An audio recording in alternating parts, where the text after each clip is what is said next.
Achieving gender equality in education remains a distant goal in many developing countries, with COVID-19 pandemic stalling progress on many fronts.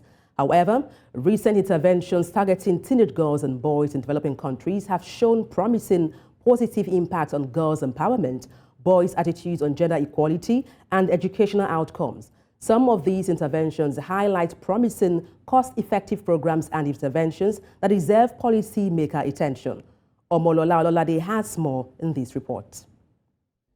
In spite of the significant progress in the last 25 years in increasing girls' literacy and school attendance rate, 51% of countries have yet to achieve gender parity in primary education.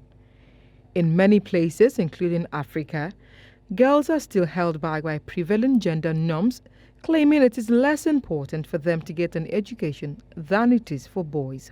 However, advocates for girls' education believe it is time for Africa to change the stereotypes surrounding women and girls if the continent must bridge the gender gap in its education system. We want to also deal with the traditional, thinking. Africa has got a lot of traditions, different states have a lot of different traditions. Our girl children still can't go to school today because it is believed that traditionally girls should get married at a very young age. We still need to work on that and try and change that narrative that no, it can't be. Our girls are the same as our boys, they think the same way, they can apply themselves the same way.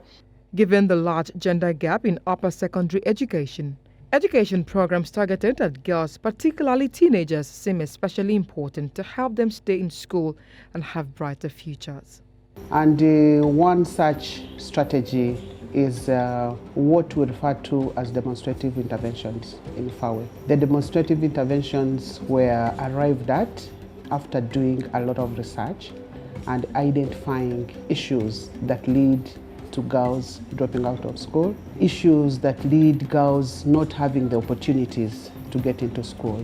While there is still much progress to be made on achieving gender parity in education, emerging evidence is illuminating potential solutions and strategies to help countries close the gender gap. Omolola Ololade reporting for News Central.